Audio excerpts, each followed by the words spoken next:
Gavin, me, and all the founders came from London doing commercials in the top end facilities, and our engineer Kelly Daniels was just an awesome engineer. So our machine room looked like Starship Enterprise.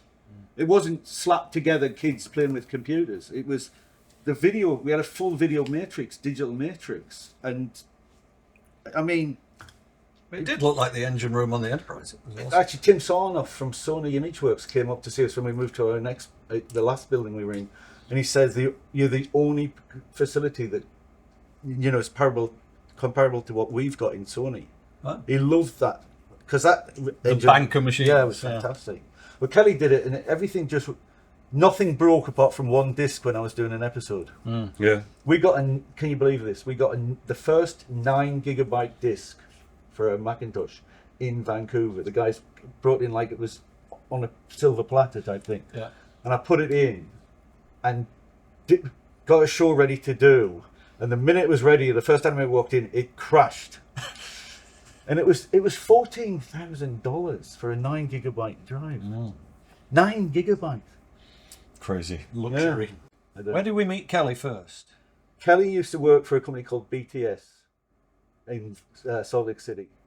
And we had a machine called the FGS 4000, which was a purpose-built graphic machine, CGI machine. And it was £282,000. And it had 500k of memory in it. And just before we did Dire Straits Money for Nothing, it was upgraded to a megabyte of core memory. Ooh. It used to have removable discs that were 25 megabytes in a disc, and they were £7,000 each. That's how old we are. And I went on the course in Salt Lake City and came back, and they sent the machine, and it didn't work. And we had bookings. The only thing I didn't do was the HTV title sequence. Because it wasn't ready. Because the machine kept breaking, it wouldn't render. So what they did was they sent a guy over called Tom McCurdy, and he was the babysitter to look after machines. And Godfrey, the boss of the company we were at, Russia's, did a deal so Russia's kept the spare parts because we were pushing it beyond it. There were 3 FGSs in London, and we had all the trouble. And eventually they sent one of the guys who designed the boards over, and he sat and did it, and he found out one of my animations clunked up, and it was a bad chip. So they actually took my animation back to the factory and ran it on every machine to make sure they didn't have this bad chip. This machine, it'd be working for 6 hours while you're working it, and you'd start it rendering and go to the pub, and it crashed 7 minutes after you left the building. Yep. Didn't it? Yep. I used to have to sleep in the room. It was like it wouldn't be left alone. I had to sleep, and I used to put the time code track of the VCR because it used to have to do a pre-roll, so it went back 5 seconds. So when it went back, it went, and that would wake me up because it was like 45 minutes a frame to render. Yeah. It would wake me up, and I'd watch it go down and go, oh great, and then go back to sleep. And 45 minutes later, this machine was a nightmare. Yeah. And that's where ReBoot comes from. I said the little guys in the machine causing me hell. Yeah. They all hate me. Yeah. And trying to kill me. And she doesn't like being left alone. She doesn't like being left alone. The guy who used to look after us in London was Tom McCurdy. He left to do other things, and Kelly came on board. And I'd known Kelly from meeting him with Tom, because Tom and him were roommates at college. And Kelly just became like a fast, firm friend. He went through hell with us. He did. Because he was based in Darmstadt in Germany, right? He was based not in London but in Darmstadt. And he did great things. So when we set up the next company, The Mill, he did this deal where if we bought an FGS, we got an alias for free. Does that work? It was because they'd broken the deal and they were just getting rid of the thing, and they just said we'll have it for nothing. And I think we got 2 systems. We got two aliases. And things. So me and Phil used to work the aliases, and he used to stayed on the FGS. Yeah. And then I left there and went to Europe to LA and started on ReBoot. But Kelly came with me. Kelly left Bosch and became our senior engineer. He'd left Bosch and gone to Italy. But everybody we had, like Kelly was, high end Oh yeah, Top I mean, he line. looked like Yeah. a Viking biker, Yes. but he was so smart. Yeah. Should we talk about the Granville Island Hotel? What was that like? Why did you choose that space? Why did we choose the Granville Island? I guess Jesse or Chris chose. Was that the first one, or was it the Plaza? No, Granville Island Hotel That was was your first. first. It was your first. Like one. I arrived, landed in Vancouver, came to the Granville Island. And you were editing. You were animating in the hotel, right? Yeah, we had a suite with the machines in. Yeah. Me, Phil, him, Kelly. Yeah. Kelly planning the system, Yeah. and we were in there for a couple of weeks. And then we're in the other And one. then for we longer. moved to the Coast Plaza Hotel for longer. But by then, Phil and I had apartments. You stayed at the hotel until Sally came over. Yeah. Yeah. Because they were paying for it. I said to them, why are you getting an apartment? We're not paying for this. But who picked the Granville Island Hotel? Chris, I think. Must have been Chris. I think the thing is that you got to remember this is 30 years ago. And anybody I met when I was in LA it talked about Vancouver, they went, oh, Granville Island's great. Have you ever been to Granville Island? So it was like the hot spot. And it's not an island. But, I went back to London one time and we were in this shishi bar. And I went, what have you got that's, a bit different? Went, we got this thing, it's quite expensive. Granville Island Lager. And I went, no, that's where I'm from. Yeah. I've had that all the time. Really? Where did they make it? I went, Granville Island. Granville Island. Yeah. But anyway, I think we moved in there to try and seduce us. To make everybody think Because you're it in was a impressive. great place. It's really nice here. Yeah. You If it come was- from Soho in London Yeah. and land on Granville Island. It's Yeah. like, oh, this is nice. I fell in love with Vancouver in the first 15 minutes. I was gonna say, tell the story as to how. The drunken phone call. The drunken phone call. Yeah. They shipped me and Kelly. Basically, there used to be a software company called Vertical here in Vancouver, and Vertical was bought by, I think, what do you call it? DreamWorks. Okay. PD, what do you call it? Pacific Data Images, PDI. Oh, PDL. PI. Right. Anyway, they right, were right, bought, right. and none of the people from Vertical would move from Vancouver, so they all basically lost their jobs. And Terry Edwards, who was the guy who sold the stuff to Marsh, told us this. He says, once you go to Vancouver, you're in trouble because you won't leave. Everybody that goes to Vancouver stays. And I was like, all right. So Chris Broff had a company up here, and he shipped me and Kelly up. And I was wearing shorts, and it was not short weather. And the airport was so small, you got off the plane on the steps and walked across walked in. Like Terry Edwards went to somebody, how will we recognise Ian? And he went, he'll be wearing shorts. He went, not today. And he went, yeah. And he was absolutely right. And they seduced me. They took me to Il Giardino's and strip clubs and on a boat up the coast. And it was like, I'm from Sunderland and we live in London where we look at brick walls. And me and Kelly went out, met, what's his name, captain of the Rangers? What? Mark Messier? Mark Messier was in a bar. He was the biggest, ugliest man I'd ever seen in my life. And for the guy from Vancouver, went, he's the captain of the Rangers. I went, hello, and he was really nice. We had a great time. And me and Kelly got so drunk and went back to the hotel and phoned him. Yeah. Take it over. And I get this drunken phone call where I could hear Kelly in the background, barely coherent. He was just like, ah. And you were like, it's so beautiful. It's mountains and ocean and ah. And we're like, we're doing it in Vancouver. Oh, yeah, because we were supposed to be doing it in LA. We're going to do it in LA. It was supposed to be in LA, yeah. And you were like, we're doing it in Vancouver, lads. And I'm like, Hang up, pass out. yeah. I'm like, And even Phil were like, apparently we're going to Vancouver. you were scared, weren't you? Well, it was because, we didn't know what Canada was. It was snow and It was weird. mounties and things. I did the budget for ReBoot doing it in London, and the computers are so expensive there, and the stuff. And then I did a budget for doing it outside of London, in some Birmingham or somewhere cheaper. And I think I saved £500,000 just by moving it. And then they shipped me to LA, and I got all the suppliers in, and got the quotes from them. It was another $1 million cheaper. Less. Yeah. And then we moved to Vancouver, and I did it again, and it was another $1 million cheaper. And it was like, oh, I can't. You can't go. Can't No, help let's you do it in LA and spend an extra $1 million. Yeah. So we did And I didn't want to do it in LA after that. So then Phil came over. Yeah, Phil joined you in LA. Yeah. Yeah. So we have to ask, what happened with the car story?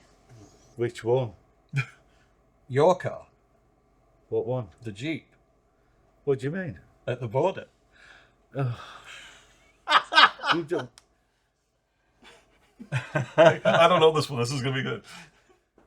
I was flying across the Atlantic like every month, and staying for a month and going back, or going a week to week, and flying up to Vancouver and flying back, and I was just sick of flying.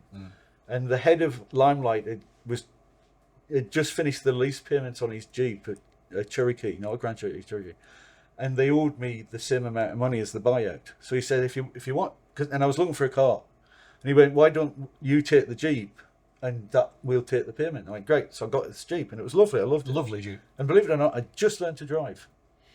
I'd never drove In LA. In LA, I learned to drive. On the other side of the road. I've never. Well, it didn't matter because he's I'd never never driven driven on on the the right left. side of the road. Right, but you'd still been in a car, I Yeah. guess. But yeah. I took my first driving lesson on Monday and passed the test on Thursday. And basically, Kelly said, "I said, how do you fail?" And he went, "You have to knock over a policeman and kill him." And that was what he said. That's the only time you'll fail in an LA driving lesson, and it's true. Yeah. And so I got this Jeep, and Phil came over, and we can talk about the pink clothes later. But The pink what? Clothes. and we decided to drive up, and I had a Stratocaster in the back and all my stuff, and we get to the border, and the guy goes, "Oh, we're coming up here," and it's this, "Are you coming to stay?" "No, not yet." "What do you mean not yet?" "Well, we're trying to sell a TV series and it hasn't sold yet, so we've got to stay here and try and sell it, and if it sells, we'll stay here. And he went, "Well, you're not allowed to stay here." I went, "No, we'll sort it out then." And we had this horrific talk on the border. Convoluted discussion. And he went, "What have you got?" And I went, "I've got this. I've got a Fender Stratocaster." He went, "Where's that from?" I went, "LA. I bought it in LA at the Guitar Center." And he went, "If you leave, will that go with you?" And I went, "Yes." And he went, "So that's it?" Then I went, "Yeah, that's it." And he said, "Okay, well, look, I'm giving you a stay for 3 months or something, but you're going to have to report in and tell us what's going on." And I went, "All right, that's great. Thank you very much." And we drove away, and we drove like 20 hours. I went, "Oh, the car." So I had a Jeep that hadn't crossed the border legally. You smuggled a Jeep. Yeah. Oh, I forgot to tell him about the Jeep. And it was like, oh, well, it's fine. We'll sort it out later. And it Yeah. was like, oh, that's complicated. Oh, it was a nightmare. I'd never drove it again. Why? The insurance ran out because I only got the insurance to get me up here, and I went to get the insurance and didn't have any other papers. Yeah. And not only did I not have import papers, I didn't have the documents for the car. And me and Rick Carroll, who I got the car off with, had a massive bust up, and we weren't speaking to each other. So he was no help. So I put it in a garage in the house and left it there. Yeah. And then I swapped it to Chris Brough because he had a way to fix it, because he always does. And I swapped it for a Jag and a shotgun. Jag and a shotgun? A Jag and a shotgun? The signature Beretta shotgun. It was lovely. So who actually said yes to this show at ABC? Like Jenny Trius. Jenny Trius, yeah. Who was a scary lady. She was my boss at ABC, one that hired me and brought me in. There had been a number of people changing seats there. Actually, Cormac was gone, and then there was someone else in between, and then I came in. Yeah. I was the third man in on that, and that's Who why I was came in between? late. I forgot the guy's Christopher somebody? name. Christopher or something, Yes. yeah. I think you're right. Christopher. Chris, yeah. That's I who think- Mr. yeah, Christopher's named Yeah, after. yeah. It's Christopher something, right?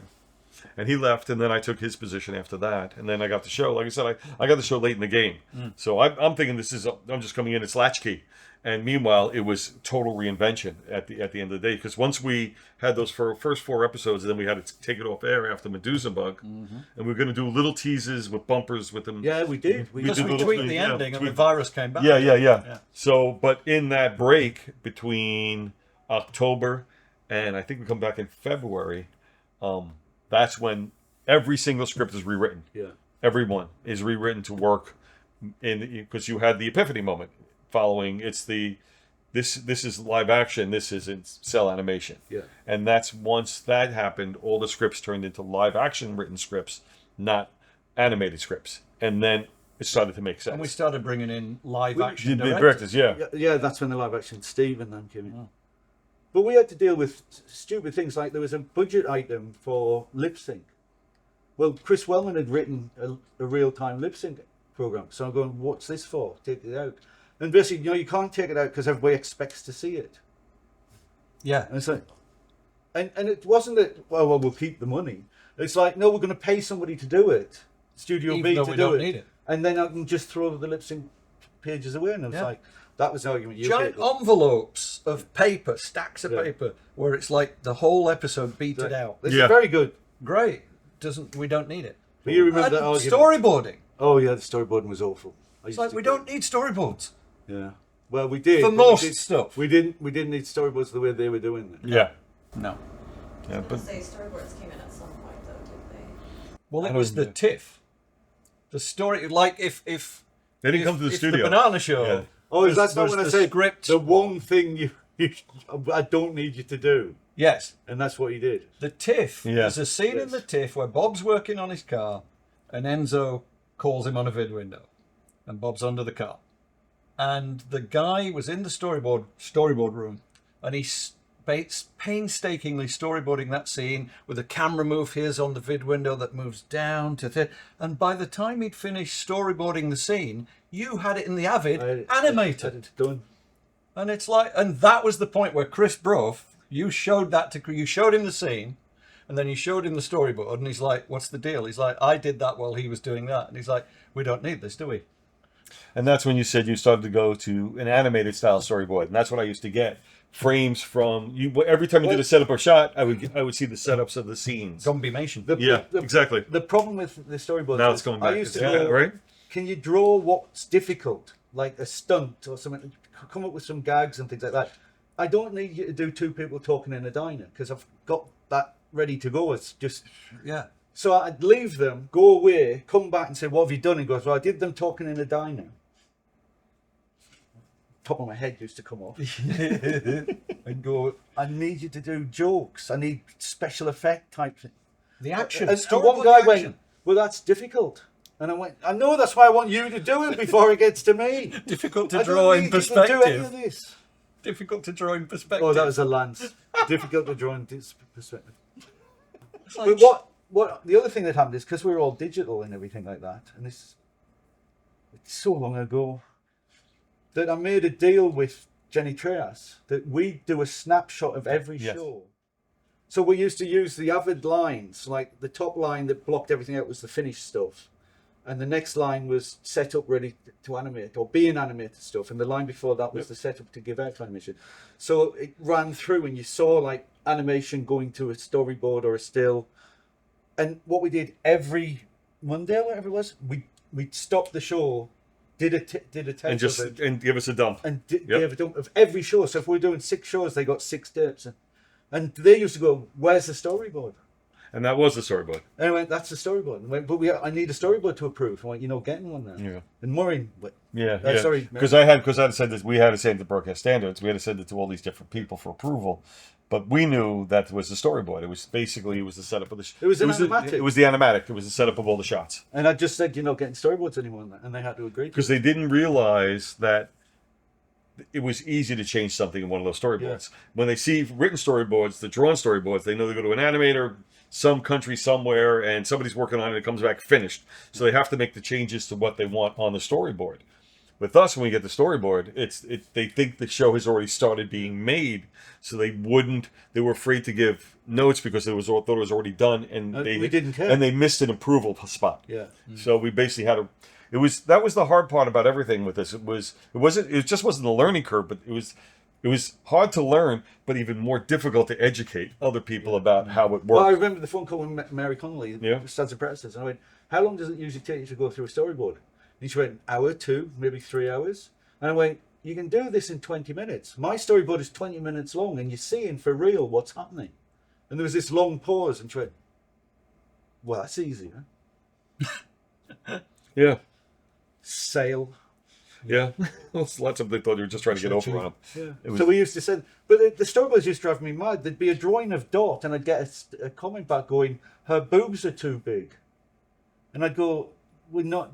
That's a That's drawing. a drawing. We've got a model. She's a physical thing. Her boobs are the same size." Yeah. Boobs are the size you already approved. Yes.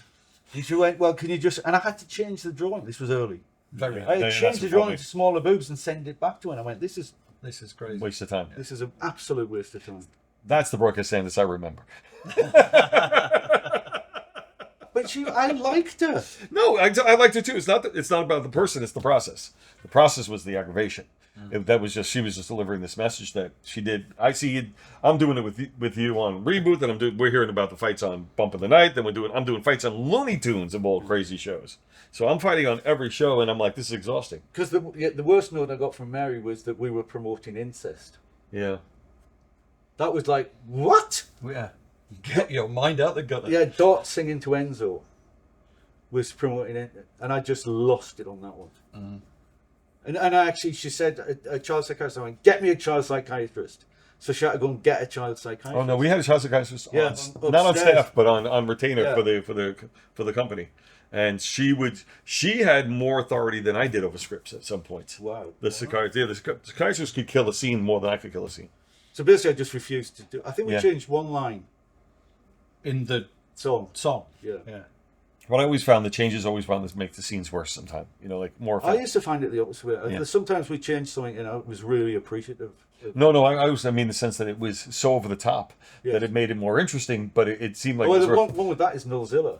When yeah, I had the robot jumping up and down on Nullzilla. that's what it was. Yep, that's the one. And I got a call saying, "This is imitable behaviour. You got to cut down the number of jumps."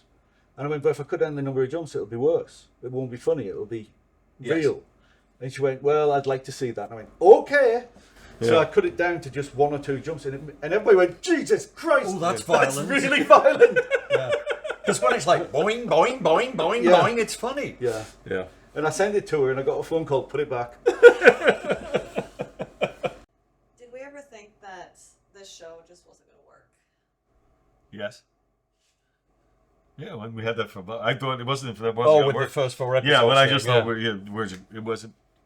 There was no way to get it done. Again, you have to put context. The only thing anybody knew about computer animation was Ants and Toy Story. They weren't out yet. They weren't out yet? No, not even out No, yet. we were on air before Okay, Toy so Story. nobody else. Yeah, so nothing else. And Ants was after that. So all of a sudden, no, it's absolutely. You know what that is? That's when we're out there pitching new series. It was Ants and Toy Story. So we had nothing to compare against. We had no way of knowing how it was getting done. It was all a big mystery. It was all being done. It was worse than that because we finished the first episode, and that's the most important thing we did was actually get a completed episode with sound and everything done. And the Softy Marsh had so many bugs in it. Yes. It would just kill us every day. And our partner at the time was Alliance, and there was a gorilla there called Stefan Raquel, and he was called the polar bear because he was white-haired, and I was called the grizzly bear. And we used to have these fights, just screaming at each other. And they were in trouble because they'd done a tax credit on Reboot and things like that, and it had to come out. And I remember a meeting where they went, "Well, why don't we just go to ILM and get them to do it?" And I went, "Well, how much money have you got?" And I don't think they can, because nobody's done this before. We are specifically set up as a pipeline to do lots of animation. And I said, "The trouble we've got is the software keeps bugging it." So he says, "Right, I'm going to go and talk to the software guys." And he went to the software guys, and I loved Stefan so much. And the head of Softy Marsh says, "To be quite honest with you, Stefan, most of the people here think it's impossible what Ian's trying to do." And he went, "What do you mean?" And he went, "I'm telling you, he's not even going to get an episode done." And he had a finished episode in his pocket. And we'd got quite a lot of the other episodes. And he went, "So you don't think that's possible?" And he just let them hang themselves. And went, "I think Ian knows more about your software than you do. Watch this." And they all watched the first episode of Reboot. And that was the end of it. But they actually stabbed me in the back. I was really pissed off with them. I'm going to go add to that story for a second because I remember again, there's always these, because everything was so brand new, there's always these epiphany moments. Yeah. And your infamous epiphany moment with me, when you started to go and you started to say, when you had all the bugs, you said, "These bugs take Yes. He had a big list of all the bugs, and he says, "These bugs at the top of the list, they could stop a show dead." And then he looked at the bottom list. He says, these bugs on the bottom are the ones that slow you down, that makes it impossible to finish. And you took the list. He turned it upside down. He turns it upside down. And he goes, let's take care of all the small Well, bugs. Chris Weldon was involved with Yeah. did that as well. And basically what it meant was there were little bugs that just stopped in animated, but you could work around them. And there were bugs that just killed you and you had to start again. But if you got rid of all the little bugs that hit you every day and numerous times a day, and they were easy to fix. It was just like, oh, well, it should be plus or minus, or Yeah. or X should be no greater than 10. You know, one line of code and it fixed the bug. And Chris Wellman was in charge of this. Chris turned it upside down. They put it out. I think they did 280 bug fixes in one day. I mean, it was fantastic. And all of a sudden, the software got stable. And we had so many animators, it was being tested to death. We found out that because of how a computer works, when you were in the edge of mainframe, do you remember the wobble? Because you were so far from the origin. So far, the rounding errors on the number calculations made people basically... Their eyebrows were jittering. Yeah, there wasn't enough numbers, decimal points to do it. And they just very quickly did a set origin. Set to origin. So you'd go like that and press a button and it would move the whole scene back to the origin. For you had rendering? all that. No, for animating. You couldn't animate, you couldn't do anything. Oh, I thought it was just for rendering, but okay. No, I don't. I don't know. But nobody had that problem before. Nobody built a set, a real scale A city 5 miles across. Yes. Yeah. And then gone out to the edges and gone. It was weirdest thing. Yeah. But I remembered everything sped up after that. You start to see a lot more The footage.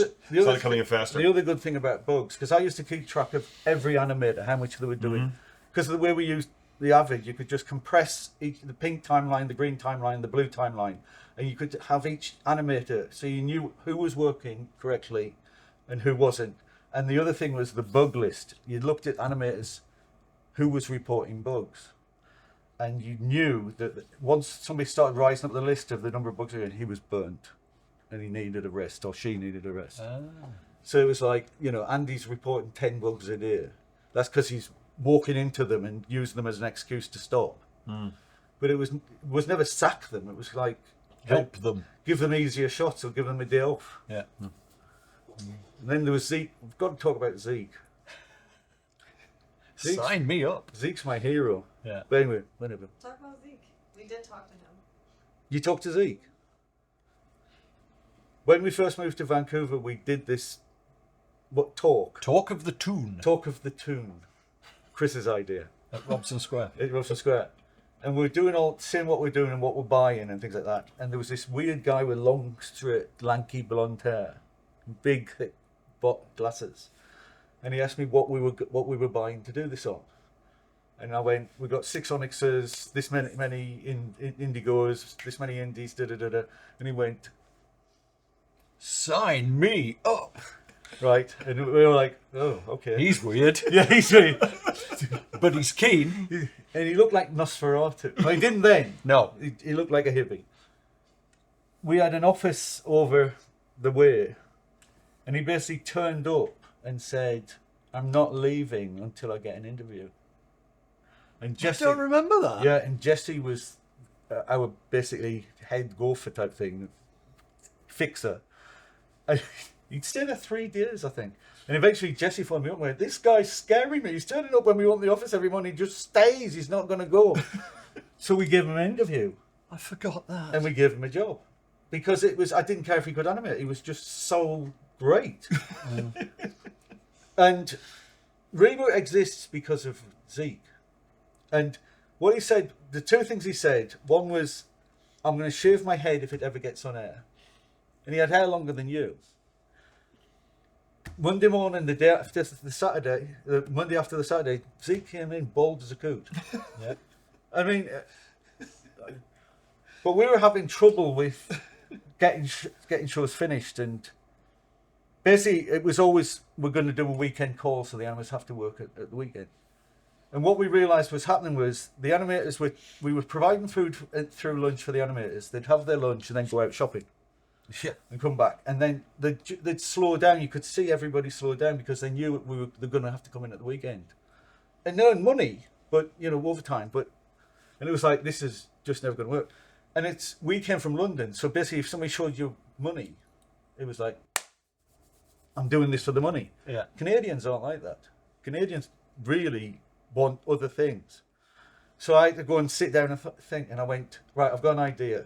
And that's when the bonuses came out. You had to deliver 30 seconds of animation a week.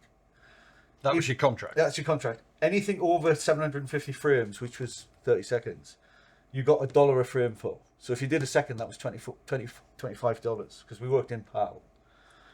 If you did another 30 seconds, you got 750 bonus on top of the 750 you've just made. And if you did 90 seconds, I can't remember how you got loads. It just went up and up and up. Yeah. And I went and I said, I can't, we're not doing weekends anymore, and I've got this big bag of money, but you only get money if you go over a certain... If you do the footage. If you do the footage. So, and if you want the footage, I will give you all the easiest shots to make sure you make this money. And what was the other thing? There was another thing. But anyway, I did the pitch. Frames over 30 seconds makes money, basically. Yeah. And him and Phil went back to my office and sat. And I basically went, if nobody knocks on that door, we're fucked. And that's honestly what I said. I said, if they don't go... Oh, the other thing was, if you do 750 frames and you don't want to make money, you can take the rest of the week off. So if you finish 750 frames by Wednesday, Thursday, Friday is yours. Or work Thursday, Friday, and I'll give you lots of money. Yeah. That's it. It's your choice. And we sat for about the worst 15 minutes of my life. And I'm going, oh, Jesus Christ, what are we going to do now? And there was on the door, and it was Zeke. And Zeke came in and said, are you serious? You're going to give me the easy shots to make this money? And he said, I need 3 things from you, and I'll do what you say. And the first one was, I want to move out of my mum and dad's house. And I went, I'll definitely help you with that. And he went, and I want a car. And I went, and definitely help you with that. And he went, and I want a nice girlfriend. And I went, you're on your own.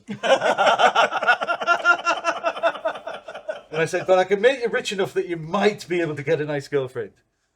And we started the next show, and I got Zeke in first, and I gave him the establishing shot. the establishing shot, which was 30 seconds. So he was at 750 frames, day one, first thing. At the end of, I can't remember how long, Zeke had earned $60,000 in bonus on top of his salary, and had taken more time off than any other animator. And the system works. But and Zeke was getting all this stuff and telling people, I'm in bonus, lunchtime Monday. And I'd have animators come in, why are you giving him all the easy shots? And I said, because I said I would. Do you want an easy shot? Yeah, he has an easy shot. Yeah. That's when lots more people knocking on the door. I'd like to make some money. Okay. And what we learned is, if you've got a timeline of this is how long it takes to do the animation and finish, if you start faster, you're always ahead of schedule. If you start slow and horrible, you're screwed. You can't catch up. And basically what happens is you finish all the easy shots, and then you've got multiple people to put on the bigger shots. So the bigger shots become easier. But it was all Zeke. Yeah. Zeke saved the show. Yeah. And shaved his head.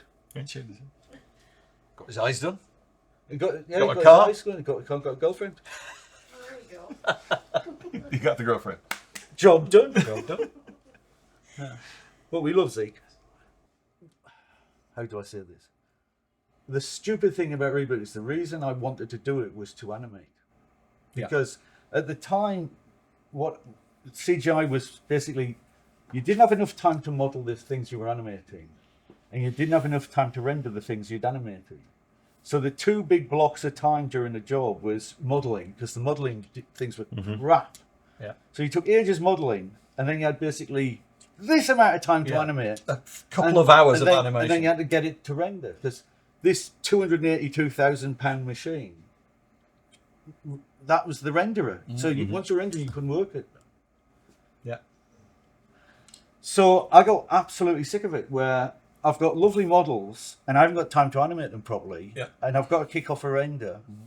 So if I write a series, everything will be built, so all the models will be built in pre-production, and I'll have the correct amount of time to animate, and I'll have a big, massive thing to render it. So it'll be somebody else can handle the rendering. Yeah. I never animated a frame on ReBoot. Not one. Not one. Not even on Bad Bob. Nope. Well, he did. Oh, well, it. Our head of software animated the scene in Bad Bob. I only had 9 days to do that. That's What did true. you- Yeah, you were a bit busy in the Avid, eh? Yeah, that's true. Because we roped everybody into animate on Bad Bob. No, we didn't. No? No. People were desperate to animate on Bad Bob. People were coming knocking on your door Do wanting you want? to animate. Do you want to know the story of Bad Bob? Of course, that's on my sheet, so let's do it. Bad Bob was another writer disaster. We were recording on Monday, and the guy didn't give the script in, and he thought we would joke. We had this meeting with him. Can you finish it by Monday? He went, yeah, sure. And when he went out, he went to my assistant. Are they insane? So he was never going to deliver it. And I can't remember who it was. So I went, yeah. Carry on. I went, we're going to have to do it because we've got cast coming in on Monday, Yeah. and we haven't got a script. So we wrote Bad Bob in 2 days. And what's worse was, once we got the recorder Monday, that's when the show started. And it had to be finished in 14 days. Didn't it? Yep. And that's not easy. You know, so basically this is when we took over writing, wasn't Yeah. it? Yeah. It was like, I don't give a damn about anybody else. We're doing the writing now. And Jenny backed me Yeah. because you backed me. And we wrote Bad Bob in 2 days. It got recorded. I was in the Avid getting everything ready. Yeah. Bob Buckley comes in. Oh God, can I tell this? Yes! Tell that story. That's a good story. Basically, I had a meeting with animators, and I said, we've got this show. It's a nightmare. It's going to be late night, horrible schedule. I can't guarantee you sleep, but I can guarantee you lots of money. You'll all be on making, because we just have to do so much footage, you'll be on so much money. But if you're not in the mood for it, tell me now and I'll use somebody else. So you got to basically give your souls to me for 2 weeks. And they went, yeah, all right. And because they did that, I was like, I've got to be completely ahead of the game on this one. So I was getting in at like 5 in the morning and setting up shots and things. And everything was going great. And what me and Gav used to do when we wrote a script, especially when we were behind schedule, the first shot was always 30 or 40 seconds long. Tracking shot. A tracking shot or something. Because it's basically 2 or 3 keyframes. It's a model you've got, and it's rendering, and it's done. So everybody knew Bad Bob was a nightmare, and I did all the first scenes as soon as I could. All the opening shots. So by lunchtime on the first day, we had like 5 minutes of animation in the shot, and it was all in at the start. So they came in to check the cut, and they could see that it was, we've done this already. So there was no, oh, this is going to take forever. It was like, we're ahead of the game type thing. And in the middle of this, where all the animators were going, this is great. Well, because they were all into it because it was Mad Max. Yeah. Yeah. But Bob Buckley came in and said, and he was really casual about it. He went, because it's just a really like a cheap show, we're doing it quick. I'll just use some of the old music and do things like this. And that didn't go down well, did it? No, you didn't. It didn't. So I picked Bob up by the throat and put him against the door and went, not only are you not using pre-recorded stuff, I want live musicians on this. Yeah. I want rock and I roll. want rock and roll, I want live musicians. And he sort of agreed. Well, you had to. And he walked off and he got a guitar in, and then the first music came in and we put it on the show. And I'd go to the loo or go to a meeting and come back, and there'd be animators from other shows in the Avid trying to see what we were doing. Watch it, yeah. So we had 8 people to do it, and as it got better and better and longer and more footage came in, I had animators from other shows going, "Can you give me a shot?" And I went, "Do you need to make?" Because people got paid more by how much they did. And "Oh, you trying to make some money?" He went, "No, I just want my name on this episode." And we finished it ahead of time. It's true. 8 days of animation. 8 days of animation, and I went back and changed some shots. I think Yeah. it was the only time. You actually had time to time redo to tweak things. Yeah. Yeah. And then the music went in, and it was that's what my favourite show. Well, you were cutting to the music, and everybody in the suites is listening, going, "This is so cool." And, Yeah. I mean, it's a fan favorite, so is anyone surprised by that? If you knew how it came out, you would be. I mean, Jesus Christ. Sausage. When we finished it, I couldn't believe we finished it. I remember putting the last I remember cut in I remember and one of the looking at fast the shows. line for Pink, and everything had gone. And it's like, is that what Is that we done? We're finished. Yeah. And people were coming in going, "What you got for me?" And I'm going, "It's done. No, nothing left." ahead of schedule, unbelievably. Insane. That's the one with the megabyte truck, right? Mega truck. Mega truck. And the reason Bad Bob exists was Brendan McCarthy Yeah. was doing stuff, and he came in one way and goes, "I've got this, and it's Megabyte as a truck." And we never asked for Megabyte as a truck. And I went, "What's this for?" And he went, "I just thought, look, It was a cool idea. cool idea." And I went, "Well, oh, for God's sake, now I'm going to have to write a story about it." Yeah. Gavin, How do we make this work? I tell you what, it's the Mega. He gets took in a game. And He's in a game. he gets morphed into. We had to like bend the rules with the whole warping the game. because he was messing with the game. Yeah. Exactly. Stealing the core energy. But that comes from one drawing that Brendan did. Was there anything else that Brendan did that just sparked? an Oh, episode? Mother of God, The the Web Riders. well, he did the Web Riders, He loved the Web Riders. and he did. It's really why Andrea's there, because he did the Shark Man. Yes. It looks like King Shark. Looks like King Shark now, yeah. Yeah. And he had a vinyl tied to a piece of coral, going, "Oh, Mother of God," with this thing coming out it.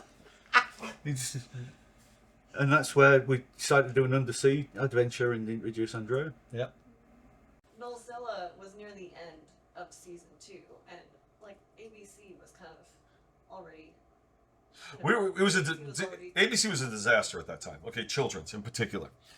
So what I remember what I'm faced with at that time is we got hit 3 times. So the first hit at ABC Children's was they were giving away some of our time period. They were planning to go with just educational TV. It was we had 3 hours of educational TV, but we had 5 hours of scheduling, and they were talking about bringing us down just to 3 hours of educational, which would have cut our schedule in half. Yeah. So ReBoot never would have survived that. So that's part 1.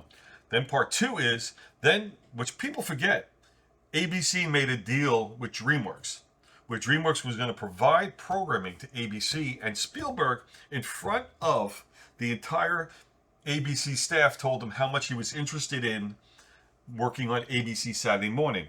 And the DreamWorks animation team, to this day, I never forgot it, they came into our offices and started to pick our offices where they were going to sit when they were coming in, including the ones we were sitting in. So that was death number 2. Then Disney buys it, and part of the stipulation of the Disney ABC deal is that even if the deal goes away, Disney still owns and controls ABC Saturday Morning. Yeah. Part 3. So we knew we were dead or deadest. So it didn't matter. At that point, I had all my development, and the story goes, I had all my development for ABC Saturday Morning. I get a call from Michael Eisner's office, because Michael Eisner was the CEO of Disney at the time. We sent them all the development, and it came back with a rubber band and a note that says, "Don't worry about your development anymore. Disney will take over that." And I'm like, okay, I'm out of a job. Yeah. You said earlier that you were paying attention to all the ratings, and Yeah. what were they like? Like It's interesting. ReBoot had a fascinating number because it was equal boys and girls, which was something that every company coveted. We sat at about, on a Saturday morning. Now, this is the interesting. Saturday morning, we had about 1.1 million viewers on a Saturday morning for ReBoot. And put in perspective, I think the highest rated show was X-Men at the time. At some points, they were getting anywhere from 5 to 7 million viewers. Yeah. So they had a big number, but it was a good number for us on ABC with the 1.1. I mean, now you have network shows that have less than that. Yeah. And so if you think about it, ReBoot had this huge following on a Saturday morning in the U.S., but it was being compared about things bigger. But if you take those numbers and place them against today, it would have been a #1 show on the networks in primetime in the United States right now. So it just puts things a little bit in perspective. But it was a very competitive market. There was 4 to 5 different networks running at that time. You had ABC, NBC, CBS, Fox. Then they had WB, UPN. You had all these little guys all battling it out all around the edges during those days. And then everybody gave up on it. And then we're not even talking about the true winner, the guy who was putting the biggest numbers on the board, was Nickelodeon. Yeah. Who was just a juggernaut that was over here, so we pretended it didn't exist, but it ate our lunch every chance it got. And what about YTV? YTV was a Canadian equivalent to Nickelodeon in the US. So YTV was the powerhouse because we talked to place when I joined the company. Then we tried to start to sell shows to YTV, and then to try to get into Teletoon for a while. We never landed in there. But the big win in in the US with ReBoot is after I joined, and we sold it to Cartoon Network and the Toonami block. And That that's was when great. the book found a new life. That's when the whole show found a new life. Yeah. That was the resurrection of ReBoot. Yeah, we actually got a restart on the toy line for Yeah. that. They redid the toys because that was so strong on the And they cartoon. redid it with rapid prototyping, so they actually look like the characters. Yeah. Yeah. That's where we get our Megabyte truck from. Is there a Megabyte drop? There was a Megabyte truck. Don't you have that? No. You've got Bob's car, though. Do I? Yes. I never got a mega truck. I've got. I had a Mega truck. I actually had to get rid of it when I moved the last time I moved. Oh, it was a play set, wasn't it? Yeah, it was. It was a big Yeah. one. Yeah, it was great. Opened up, everything. Yeah, we loved Irwin and we loved YTV. Yeah. YTV were great. YTV were huge supporters. Yeah. Huge. We used to go in and they couldn't have enough ReBoot. They always wanted more because it was so successful for them. They couldn't wait for the next show. And they were supportive, and they were also Nice. nice, and they were patient, and they gave no notes. I loved that. Because think about it. Because again, rose-colored glasses. We're sitting here talking about how ABC made the show better for us in the beginning, and then by the season 3, when you did the show you want to do, it had no resemblance to those first 2 seasons. You know, it showed you once you got away from the ABC under the thumb, it became alive. The difference is YT would phone up and say, "What's happening in the next episode of Yeah. ReBoot?" And I'd tell them, and they'd go, "Sounds great," and Yeah. that was it. That was Yeah. the, yeah, That was it. my That was notes. the note. Yeah.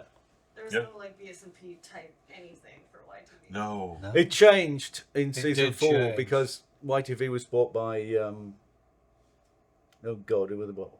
And all of a sudden we were getting BS&P notes. Worse than ABC. Worse than ABC, and I'm like, oh god.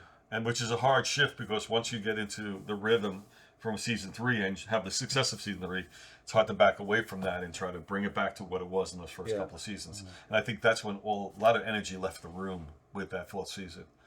Was it? Did we? What was the Austin Powers thing we did? There's a Austin Powers game, yeah. It's a Dr. Evil / Austin Powers game. That's what did it. That was a problem Yeah.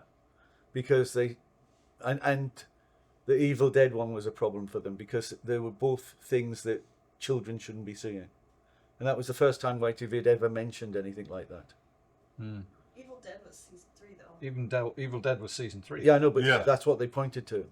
Oh, I see. They look back at Yeah, it. yeah. Ah. Basically said we wouldn't have allowed that. Yes, at all. you shouldn't have Yeah. done that. Yeah, because it's an R-rated thing. It's and like- didn't have it. Which cracks me up because things like RoboCop, Aliens, Predator, Yeah, all you know, got the.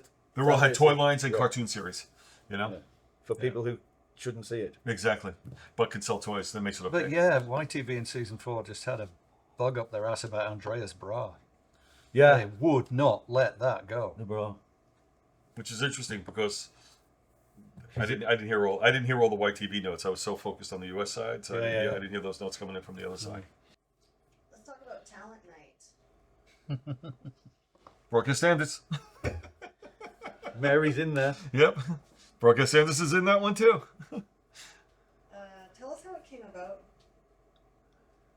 Well, it was Oh, God. it was supposed to be a bottle show, Yeah. if Yeah. I Yes, recall correctly. absolutely correct. Our bottle shows are crap. Our bottle shows are terrible. They're worse than a normal show to animate. Yeah, because the problem with them with the bottle show is they do everything new. And that's Yes. not the purpose of a bottle show. It's supposed to use old animation to save time and money, and they refuse to reuse anything. Yeah. Yeah, But Constantly. we did kill the Dire Straits characters in that. we did. Yeah. But it was supposed to be like 6 characters trapped in the diner Yeah. with shash on the window so you couldn't see out. Was it? Yeah, Might don't you have remember that? It was supposed to be a cheap show. It was That's a all I cheap remember. show, bottle Supposed show, to be a cheap show. and it just got bigger and bigger and bigger. I never forgot that. You're right. I just remember it was supposed to be the time saver Time saver and show. the money yeah. set and all that. stuff. 6 characters maximum Yep. in the diner. That's it. And it's Enza's birthday, so they put on a show for Yeah, him. exactly. And then all of a sudden we have a musical number with Megabyte. And at we're the building a stage with roadies Yes. That was probably my fault. and guest characters. end. Yeah, and, constant, all new I characters, know, everything. Yeah, so I it know. didn't serve any of the other purposes other than having fun with it. Then we had a friend of ours had a band, Yeah. and we got their guitarist in, Yep. and he played all the the guitar Megabyte duel. Yeah. the duel, yeah, and he was awesome. I watched him do part of it. It was Mm. just fantastic. And he just made it. He made it up. There was nothing there. He just right there. Oh, I'm watching it be born. Yeah. And it's a duel, so Yeah. he's playing 2 parts Yeah, on the same guitar at the same time. He's fantastic. Yeah. like that. Just in the office. Yeah, just in a spare room in the office, and then Bob recorded it. And Jenny Trius had left ABC by that time, and that was the last time I spoke to her. She phoned up and said, "I saw Talent Night. It's fantastic." And that meant a lot to me. It meant a lot to me. Yeah, I imagine so. Well, she was your biggest champion also at the I same love Jenny Trius. Yeah, no. I was terrified of her. I used to have these meetings with her, and it was like, I don't know, I used to come out exhausted, Yeah, mentally screwed. It was, yeah. I always thought she was trying to trick me or catch me in something. And See through you. yes. Yeah. So how many episodes are you really doing? Yeah. I got the things. I'm not lying. Season 2. We talked about how ABC was canceling. They took a tone shift in some of those episodes, right? Like you're looking at X-Files and hexadecimal mirror cracking and like all these like spooky, darker things that started coming out. Was this after ABC Cancelled. canceled? Yeah. Yeah. We knew the end was near, and so we just started going for it a little bit. At least that's what I was doing it from my side. I was just. What happened is I knew that everything was coming apart. It was at that particular moment. Those last days, I mean, it was. I can't remember what episode we were on when we were cancelled. What? Where were we? We were near end. Near the end. Yeah, we were near the end. The last two, I know definitely the show had been canceled already. For the last two, because it's almost a two-parter, if I remember correctly. Yeah. Yeah. Well, I mean, it one thing leads to another. We were definitely going to go into the web, Yeah. and Brendan came up with the idea that the web's like heavier data, so it destroys you and deforms you. Yeah. And then Clyde Klotz worked for us. He was a designer on was he on X-Files ReBoot? and things. No, he was Beast Wars. Oh, for us, he was yeah. Beast Wars. Beast Wars. Yeah. And he just happened to be married to Gillian Anderson. So it's like, Clyde, can you get your wife to come in and do a character for us? Well, no, he said Gillian's a big fan of the show. Can Yeah. she come in for a tour? That's right. And we're like, And I was in Yes, LA she and can. I never got to meet her. I missed the Ray Harryhausen tour. That's the one I I wanted. missed So Ray did I. Harryhausen. Can you I believe that? missed, we were in Australia. Yeah. And, yeah, that was the one that I really I wanted would to have be been there on for. my knees. Yeah. Sorry. Anyway, But, Yeah. but then we had Gillian Anderson, and it's like, well, we've got Gillian Anderson. What we're going to do? We'll do X-Files. yeah. Would you be willing to do a call them cameo? with- Yes. Okay, now we need to write a cameo for And Gillian. that's another episode written in 2 days. Yeah. Rewritten. 'Cause Rewritten. It was an original script by somebody else. Yeah, me and Phil did that one, Yeah. and I was on the. And you had to write all her lines before you finished Yeah, the rest we of the actually, script. that was the weirdest script we've ever written because they were recording the next day, and there was no way we were going to finish the script. So we actually wrote everything she might say, Yes. and she did that, and she was going, well, "What am I doing?" And because don't know, he never told me. Just read it. Yeah. Just do that. Worked That's out right. all right. It absolutely worked out. Yeah. But the darkness comes from once we were on the web as an idea. Yeah. Nozilla and everything was, It was heading going to- it was towards. going to Once you place. break that mirror, This is a nasty place. yeah. And I think Melzilla was the one where you said you had the comedic violence, but that's when you started to realize something was going bad in the place, Yes. and something was starting to go, and that's a turning point in the story that was supposed to get to that third season, to where I don't know if it was on ABC, would not have been anywhere near what it was. Right. Yeah, I guess that's what we're curious about is, like if the web was always planned, but ABC would have never allowed it. That's a fight that would have happened Yes. when it happened. You know what I mean? At that point, the problem with most of these things in the networks are you don't want to give anybody too much information in the front where they start to formulate opinions and they build walls before you even get there. You want to give them enough to entice them to be interested in it, so you can tease about, yeah, we're planning to do new ideas and new directions, go to new places, so you're keeping the show fresh. But you don't want to give too much information where they're going to have any sort of preconceived notions that could be detrimental to what you're trying to create. Or, even worse, they start to move off story ideas in their own direction and then try to take what you did and make it theirs I instead of what hated you want. that. I used to hate that. Yeah, which is even Wouldn't worse. it be a good idea, Ian? Yeah. No, it wouldn't. No. No. Yeah. No, it was a terrible idea. Yes. But that was you. Yes. What? Me? What? Wait, what? You have no idea how much he shouted at me during. I'd like to say there was equal amount of shouting on both sides of the table. There was one time I thought I was going to kill him with a colour he went. Remember in the office that time when you were just you had veins sticking out here? Actually, I was screaming for 10 minutes, and I honestly forgot what we were arguing about. Yeah. Literally, that's how bad it was. I know. And look at you now. Oh, we argue still. It's We still argue. terrible. Terrible. We just. But you enjoy it. Yes, I always did. Yeah, I kind of did too at the end afterwards. So, do you remember what you said to me when I first met you and No. we were talking about doing this? Yeah. I said that we were doing this documentary, and I asked about like how good your memory was, and you were like, my memory is so sharp for that time because we did so many crazy things. Yeah. What do you think was the craziest thing you did in the first ever season? You know, honestly, Everything was crazy. Everything was crazy. It's my memories of the third season are snapshots. And I mean, really are snapshots. It's a snapshot of the tablecloth and the freaking rat. It's the snapshot of Matrix being lovely instead of a killer. It's a snapshot. All these snapshots, you could substitute the word argument. Firewall was a snapshot. I love Firewall. I remember us being frozen on the web characters and the creators. And I have this weird memory, and somebody correct me if I remembered it wrong. So Brendan McCarthy had this whiteboard that he would draw on, but he could print from it. Remember? And he used to be able to... It's unbelievable. I love that thing. Printable whiteboard. The printable whiteboard. So it's this whiteboard, and he could draw on and print. And it was one of those moments, and I still carry this. I carried this through my days at DC too. Just pure creativity happening in a room. Yeah, and that's awesome. all these people are sitting there talking, and Brendan's at this board, and he's sketching as everybody's arguing about what these things are, and he's listening to what everybody's saying, and he's drawing and drawing and drawing, and then we'd look and no, and you would go, no, not this, not that, and someone, and everybody had this shared comic book language, so somebody goes Dormammu, and I remember this. Dormammu. They say Dormammu. We're in Dormammu's dimension, and Brendan goes, got it. Yeah. And he draws on the board, and the web appears on the board. Yeah. Perfect. Yeah. And everybody goes, and he goes, print it. Boom. And it's printed, and we have what would be ultimately the web.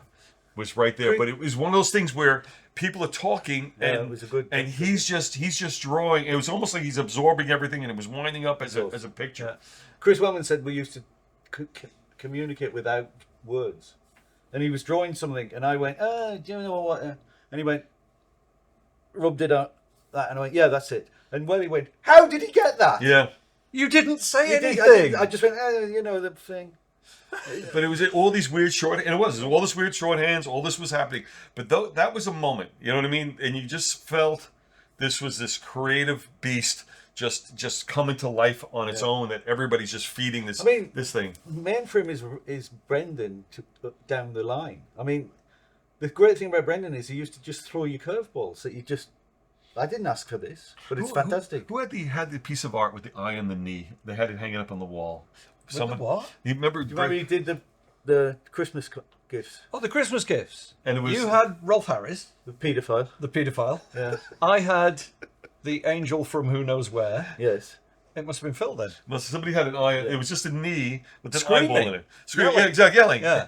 And it was just, and they had it framed on the wall. And it says, and I said, "What is that?" And they said, "It's an eye and a knee." Yeah. And I go, "Okay." Okay.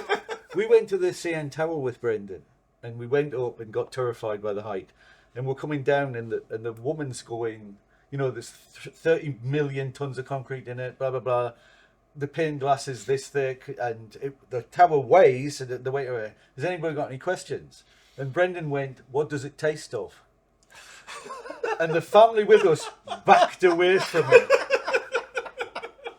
But the one was great. She went, it's crunchy on the outside, but soft and chewy in the middle. Which I thought was a brilliant answer. Oh, come on. That's good. That's quick. Yeah, but that's what Mainframe was. So it's like all these things are happening, and it just starts this machine running. And so when it really comes to life is when it stops being about the games and being about the characters. Yes, that was You important. know what I mean? And it was always the gag of what game are you aping? You know, what are we mocking, or what That are we was the playing? fun. Yeah, That was was the the fun. cherry on top. Yeah, Yeah. but ultimately the story became so strong that all the game stuff sort of became secondary. pain in the arse, Hey, actually. what? It became Yeah, a pain. it became a distraction. than anything else. So that was always interesting to me. You know, because you understand, for me, I'm living in LA at the time, and I'm coming up once a month, maybe, or once or twice a month, flying back and forth.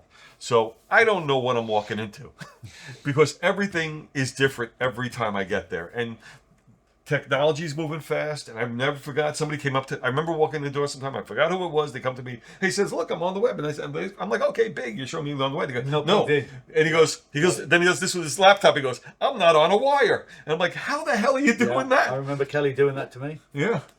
He went, he brought me a laptop and said, "Log on." I went, "What are you talking about?" He went, "Search for something." Where's the cable? Yeah. Yeah. So we had a very early Wi-Fi. Yeah, but it was moments like that, and these guys are cutting edge. I mean, even to the point, as stupid as this sounds today, they said, "Oh, we're using Google again. That's something people should buy stock in." And I'm like, "Who the fuck's gonna want to buy Google?" Yeah. And Amazon, I missed. Yeah, exactly. But I always looked. The interesting thing about the show being in Canada, and this was something I said out of the U.S. The interesting about a Canadian perspective is that I realized they were this cultural hub. They were pulling culture from Europe, from the US, from Asia, and they were amalgamating it. So they were on, it always seemed out of Canada was the first taste testers and the first samplers of things that ultimately became big later on. Yeah. So if it caught a wave here, it's something to pay notice to, because ultimately you felt it was going to work its way into the US at some point or another, and you could be a first adapter to it. But that's why I was interested to see what they were doing, because, again, you're talking about the underwater episode.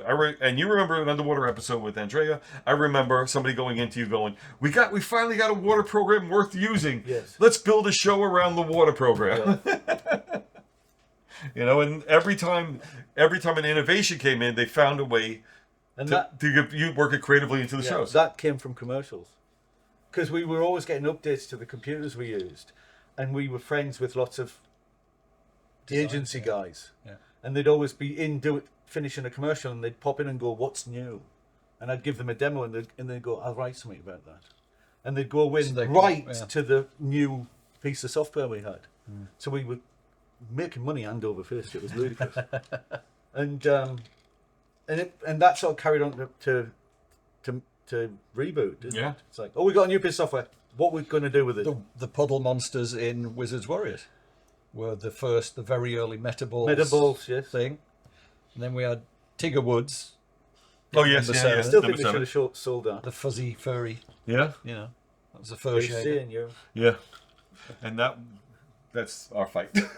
I know. Another fight. That was a big fight. Which one? The episode 7. Number 7. So episode 7 was so I did Firewall, or what became Firewall, and I would like to say 10% of my script was in there, but I think I'm being generous. I think it's actually a negative amount of my script in there. I don't know what you're talking about. So anyway, it's still a good episode. Well, thank you. And one of my favorites, you know that too. Even though, whatever. So episode 7 comes around. So what happens is we have a script for... We were talking about this before, about the Nautilus. It was going to be a 20,000 Leagues Under the Sea. Script's fully written. He says we can't do it. No, it was awful. He thought it was awful, basically. Not that he couldn't... He told me he couldn't do it because it was too expensive, but we realized it was just awful. He didn't like it. So I threw it out, and we had no script. And then also, I'm being told that we're over budget. So we had to come up with a script fast to fill a gap. So I wrote a script, which was number 7. And... We knew all the bits. Yeah, we knew all the bits, and we knew what... So the game, the trick was to save money, was to do a show where it can reuse old sets. So the idea was they entered the reboot game, and that was the fun moment, is where Enzo becomes Megabyte, because Megabyte's the villain. He's taking over the villain role. I love that voice change. Yeah, exactly. And there was all this great stuff happening there, and you did a brilliant rewrite.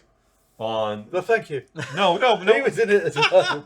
Gentlemen, but the two gentlemen did a brilliant rewrite with the ending, with the father scene. Yes. With you're not my father, and they're yelling at each other. The two Enzos are arguing with each other, which is still one of the most heartfelt moments. Yeah, the original. Yeah, and there's this beautiful scene in there, but I sent the script in, and I don't hear back from him, so I'm trying to get through to him. He won't pick up the phone. I was editing it. I directed and editing it at the time. And I'm trying to get feedback, and I'm not getting any feedback. And then I heard he made a change. And my assistant is going through hell. So I'm hunting him down, Yeah. trying to get to him, and I'm getting more and more agitated. I think I dodged your call 4 times. Yeah. And then we finally talk, and we have a discussion. Yes, if you call it that. I guess we have to do it. We're on camera. He was screaming. Because the whole time you couldn't get through to him, you were getting madder and madder. And I was getting madder and madder. That wasn't the first time that had but there happened. was a scene in it that I had, and we just reminded me of that. And I remember being on the phone. I shouldn't even say this. On the phone as he takes out the scene where I basically have Megabyte impale Enzo and lift him up on the claws to stare at him. Dot? What? Was it Dot? Was it Dot or Enzo? It was Dot. It was Dot. Yeah. He impales Dot and pulls her in and talks to her like, "What's this? Where it's about?" And I have the scene, and he's took the scene out, and I'm livid. And I remember screaming at the house, and I'm in the house yelling at Dot on the claws. Why are you taking the scene out? You were animated. Yeah, it was very animated. I have to agree, it probably wouldn't have been an I think I appropriate said we're not going to have brother impale sister on 3-foot claws. God, it was awful. That. Okay. Poor Adria. I really think you should talk to Dan. Yes. He's shouting at me. That was the culmination of a lot of things at that moment, and it just worked it all out in there. And then after that, we're off to the web. Yeah. And then literally we go off to the web right after that. That's when he goes out. Then Adria's her next script comes out. We get the Indiana Jones type or Aladdin, whatever it was. Remember? It was. Well, the number 7's the turning point where he decides I have to get home. Exactly. He's gonna be Yeah. proactive to go Yeah. home. Exactly. And And then he's off to the races, and then we're off into the web. You keep talking about how you wanted to really break into the movie market, right? Was that why season 4 originally was supposed to be in, like, was it supposed to be in movie format? No, that's a separate thing. Because during the golden age of Mainframe, Yeah. we wanted to do a movie. We wanted to become Desperate. the Pixar of the North, as it were, Yeah. and I actually was do a I movie. was pushing the TV side pretty Yeah, he heavy. was pushing it. Yeah, I was Dan pushing was the TV. You I were was Mr. TV. I was Mr. So- TV. Yep. And So- we wanted to do a movie. Yeah. Yep. And we tried and tried and tried and tried. But that was a separate thing to doing ReBoot season 4 as 2 movies for Canada. Was that YTV's ask? YTV, I think in the first season, got an episode or something transferred to film, or we did a clip, and they because they were just great with ReBoot, and they in the cinemas in Toronto there was Megabyte on the screen. This has proven to be the ideal venue for what I have in store. Flank right! Let's go! Let's go! With you unsuspecting and all, who could resist? And Chris, I never saw it, but Chris said it. Didn't they run it in a theater once? One of the episodes. I think so. I think that was the case. I think actually YTV did a special screening of the start of the season in a theater as a kickoff. If I'm not mistaken, they did something fantastically Yeah, something clever. really brilliant. You're right, and I think that's where that came from. It was that, and I think that started to play with everybody's head, like, oh, we could be movies with these shows instead of just being shows. And I think that might have been some of the stuff going on there, because YTV at that particular moment with Damon, they were the primary source for Mainframe, for ReBoot. They were the drivers, top to bottom. They put a huge billboard up with Megabyte on it and a broken down car, and basically said Megabyte going, "I just crushed that car." Yeah. And it was huge. Yeah. That's right. Do you remember that? Big billboards with real things in the real world. Yeah. Yeah. Like, watch ReBoot or I'll crush your car, sort of thing. Yeah. What are you most proud of working on this show? I think getting the first episode out, Yes. because everybody was telling me it was impossible. Yes. Everybody. Yeah. Even the people who created the software. I mean, You know what the weird one for me is getting the show sold to Cartoon Network. I like that one as well.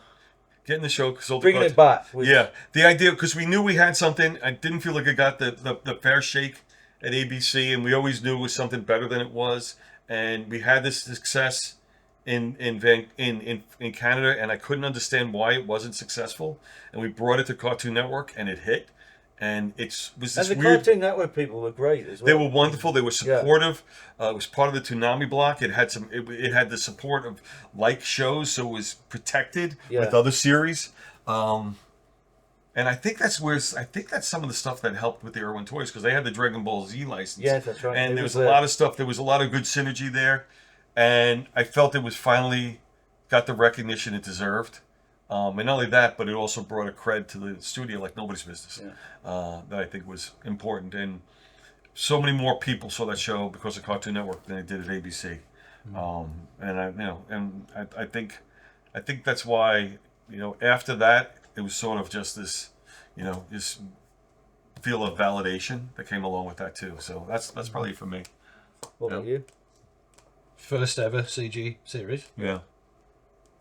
season 3, Yeah. Yeah. Season. and the golden age when we made 52 episodes. You see, that's all those it's people all at the same time. in that same building working together, Yeah. It was just doing magic. It's, you know what, honestly, and I talk about this because, I've worked a lot of places. I've never worked in an environment where everybody cared as much as they did at Mainframe. And that's something, and the sad part is, when I was at DC and places like that, I was hoping to instill that same sense of love and appreciation and selflessness is what I described the staff there. Selfless. It was product first before themselves. They gave themselves up for what they were doing. And that level of care showed on the screen. And it made you want to make sure that we supported them in every way possible and made sure that they got seen and recognized for what they did. And I've been hard pressed to find any place that had that moment in time, and that level of dedication anywhere. I mean, that's we talk about the product, but I go to the people too. I don't know them like you guys know them. I just know the cumulative effect of what that place did and how hard they worked, and working the weekends and sleeping at the computers in sleeping bags, and all these crazy ass stories about sick shit that anybody would be ridiculous to do now, or wouldn't even be allowed to do now. The way that company was run, we would never be able to be as successful or productive. But nobody cared because they just wanted to do what was best. People came to Mainframe because they grew up on Mainframe, they grew up on ReBoot, and they wanted to be part of it. They would rather be part of ReBoot than Star Wars. And I think that's something to be said about what the company was and what it stood for. Yeah. It was family. Yeah. I mean, you got to say, it wasn't, when I used to direct a show, it was like, I don't like doing this.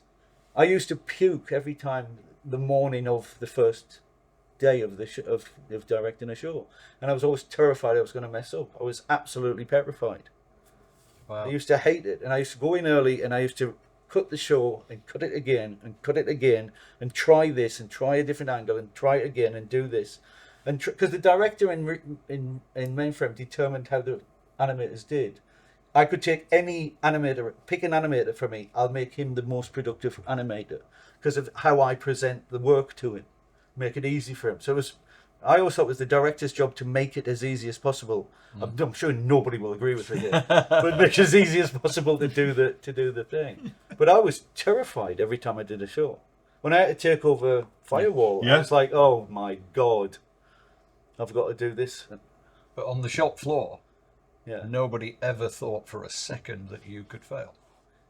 Yeah. Well, we're wrong. Yeah, but apparently not. Yeah. Do you have a favorite memory from working on the show? Bad Bob. Bad Bob. Bad Bob from start to finish was heaven. It was just, I was never been so proud of my animators before. There were, and even Andy Doucette drove me crazy. He said, I want to make money, I need lots of footage. I mean, all right. I gave him footage. 2 days passed and I haven't got anything back from him. I'm expecting to make in 15 minutes. And I went, what are you doing? He went, I've decided to do it nice. I want to do quality. And I went, well, you could have given me a clue. Oh my God. So even in Bad Bob, my best animator on it decided to go for the quality shots, the emotional shots. And he wasn't just going to give me the easy shots. And we still got it done ahead of Still schedule. got it done in 8 days. Yeah, and Bob Buckley just coming up aces. I mean, Yeah. I love Bob Buckley, and I know I strangled him, and I'm pretty sure you can't do that anymore. But he did deliver, and in spades. Yeah. And it just was a great soundtrack. And it's just that soundtrack keeps the beat going. It's the Dum, drive, dum, yeah. dum, dum, dum, dum, dum, dum, dum, dum. What about you, Dan? What's your favorite memory? When I got invited to the party. What, a Christmas party? No, he means the gig. The gig. Oh, I see. Yeah, Sorry. I got invited to the party because I was at a low point, getting beat up at ABC, the Disney. I was caught in a meat grinder between ABC and Disney, and it was really rough. He got into trouble for wearing the wrong tie. I got in trouble for wearing the wrong tie. I went to side story. I went to a meeting at Disney, and I had a Warner Brothers tie on.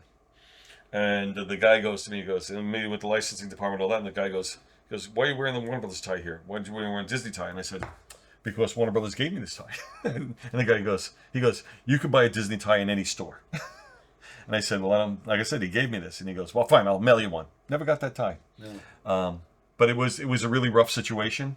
And when I got the Lifeline, it wasn't about just getting out of ABC and joining another company. It was about being involved in something creatively that I wasn't getting a chance to do on any other level before that. And I got an opportunity to do something I never did before. And that seems to be the theme of Mainframe. And everybody's doing something that they never did before.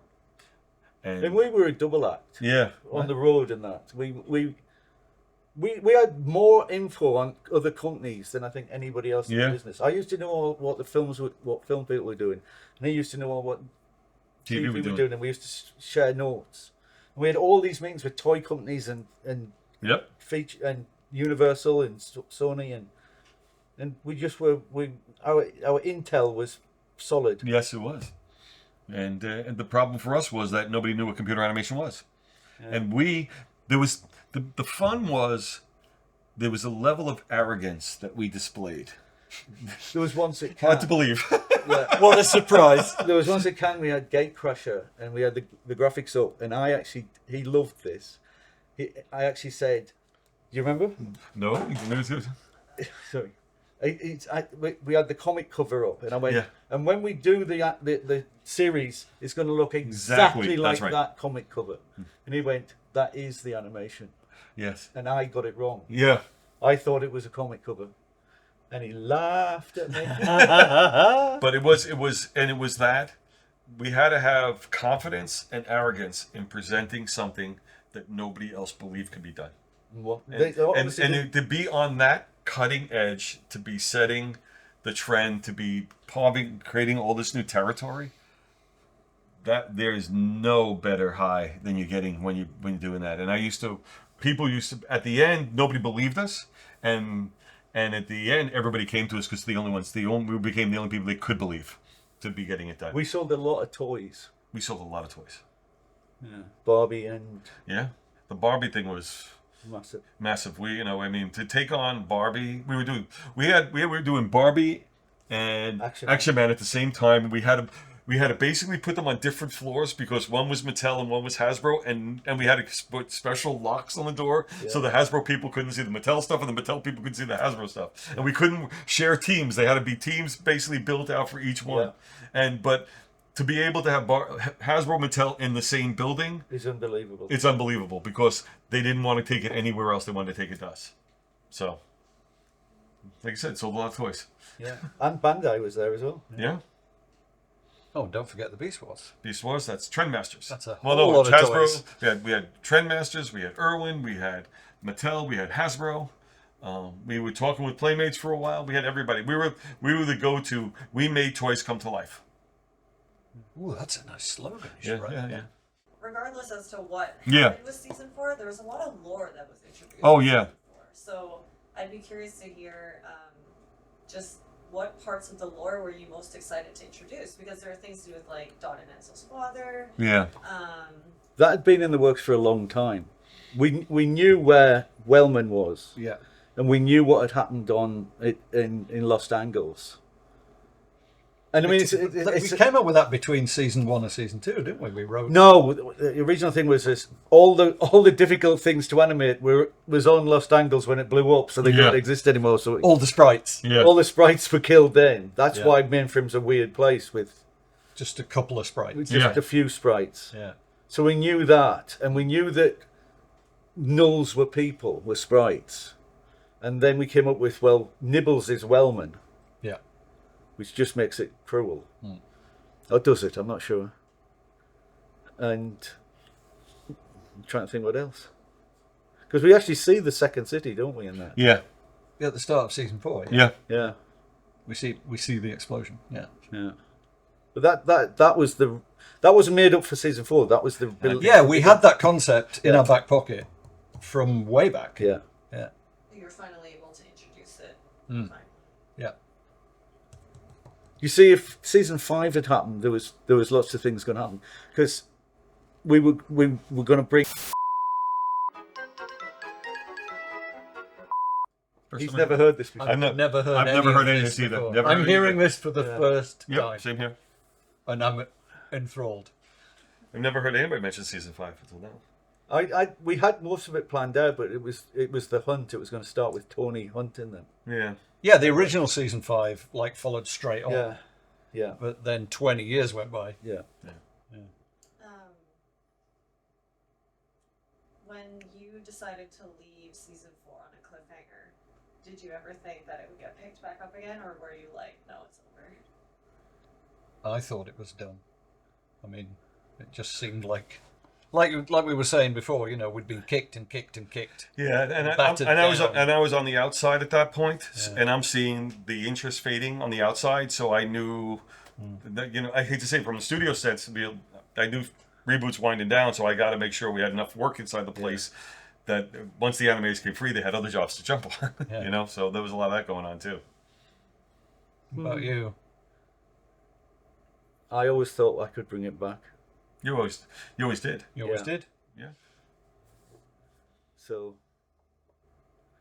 I didn't do a cliffhanger as a spite.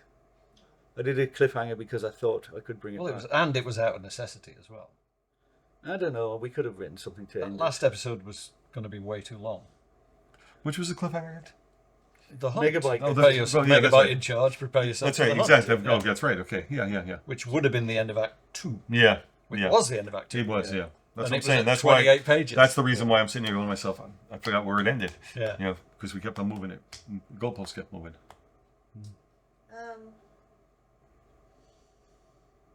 And it did come back. Hmm? Reboot did come back When? on Netflix. Oh, yeah, but as far as I'm concerned, if you're not involved, it's not ReBoot. I've never seen it, but They did bring it back? yeah. So, I mean, it did come back? No, it didn't. No, it didn't. Apparently it didn't. No, I don't think this room agrees with you on that one.